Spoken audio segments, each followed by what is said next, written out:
अस्सलाम वालेकुम। आज हम चैप्टर नंबर 1 सेट्स के कॉम्प्लीमेंट पे आ गए हैं। अब यहाँ पे सिर्फ मैं आपको 2 सवाल करवाना बता रही हूँ, क्योंकि आहिस्ता आहिस्ता आप लोगों को इंशाल्लाह करना आ जाएगा। और जैसे कि मैंने आपको शुरू में बताया था कि इंटरसेक्शन और यूनियन से काफ़ी ज़्यादा हार्ड है, नहीं बताया, लेकिन अभी बता रही हूँ कि ये काफ़ी ज़्यादा हार्ड है, तो ये आपको करने में थोड़ा सा प्रॉब्लम होगा। इसलिए इसके आगे वाले सवाल जो है डी मॉर्गन लॉ में आते हैं। डी मॉर्गन लॉ में आपको इंशाल्लाह आगे कराऊंगी और आगे आप लोगों को और समझ में आएगा। लेकिन इसके जो 2 क्वेश्चन है बहुत ज़्यादा इंपॉर्टेंट है। अगर आप लोगों को ये समझ में आ गया तो आपको आगे के भी सवाल इंशाल्लाह समझ में आएंगे। बार कॉम्प्लीमेंट कहलाती है, मैंने ऊपर भी लगाई है। और जो है अगर आपको ये समझ में आ गया इंशाल्लाह आगे बड़ा वाला सवाल है वो मैं आपको सिर्फ एक कराऊंगी। वो ग्रैंड सवाल है, इंपॉर्टेंट सवाल है, बड़ा सवाल है। एक वीडियो में मैं आपको एक सवाल बताऊंगी, इंशाल्लाह को समझ में आएगा, फिर हम डी मॉर्गन लॉ की जानिब बढ़ेंगे। ठीक है जी। तो सबसे पहले हम क्या करते हैं, इसके अंदर मैं आपको समझाती जाती हूँ, आपको समझ में आ जाएगा। यूनियन, ये आप समझेंगे यूनियन है, ये यूनियन नहीं है। जब भी कॉम्प्लीमेंट की जिक्र आए आप समझ जाइएगा कि ये यूनिवर्सल है। ठीक है जी। मैं आपको यहाँ लिख के बता दूँ ये क्या है, यूनिवर्सल। ठीक है जी।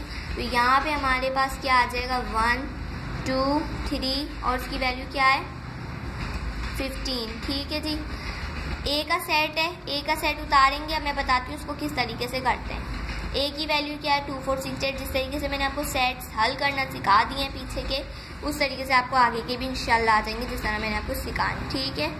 यहाँ पे हम क्या करते हैं, जो वैल्यू सेम होती है उसको हम क्या करते हैं, कैंसिल आउट कर देते हैं, यानी कि माइनस कराना। इसका मतलब होता है माइनस कराना सेम वैल्यू को। यहाँ पे हमारे पास 2 है, कैंसिल आउट, माइनस हो गया।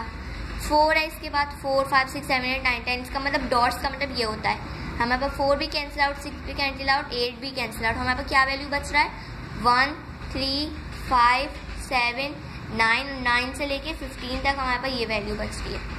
तो ये हमारे पास हो गया इसका जवाब। ठीक है। अगर सेम वैल्यू है और हम उनको माइनस कराना है, जो वैल्यू बचती है वो हमारी जवाब आ जाता है, कॉम्प्लीमेंट निकल आते हैं। ठीक है। अब हम बी की जानिब बढ़ते हैं, उसमें भी हम यूनिवर्सल लगाएंगे। 1 2 3 15 कॉमा है, सॉरी। ठीक है। अब हम क्या करेंगे, बी का साइड उतारेंगे, यानी कि 1 3 5 7।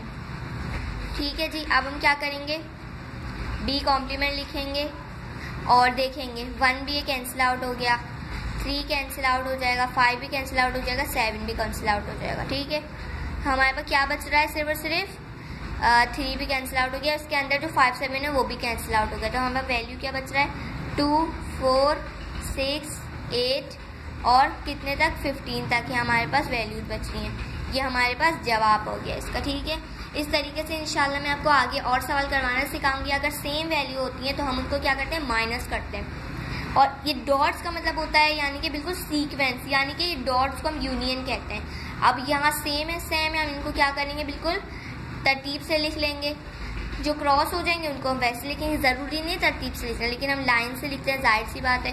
सिर्फ आपकी वैल्यू अगर सेम है तो हम उसको क्या करते हैं, माइनस कराते हैं। यह हमारी यूनिवर्सल है, आप लोग यूनियन नहीं समझिएगा, और इसको हम कॉम्प्लीमेंट कहते हैं। माइनस कराने को हम असल बात कॉम्प्लीमेंट कहते हैं। इंशाल्लाह अगले क्वेश्चन में मैं आप लोगों को 2 सवाल हैं, वो ग्रैंड है, वो करवाना सिखाऊंगी, ताकि आप लोगों को डी मॉर्गन लॉ भी कराना है। और वो इंशाल्लाह जो है आपको अगले जो है सवाल अगले जो है वीडियो में मिलेगा, नेक्स्ट वीडियो में मिलेगा। और वो बहुत ज़्यादा इंपॉर्टेंट होता है, आपके पेपर्स में भी आने वाले हैं। ये सारे सवाल इंपॉर्टेंट है जो मैं करा रही हूँ। तब तक के लिए अल्लाह हाफ़िज़।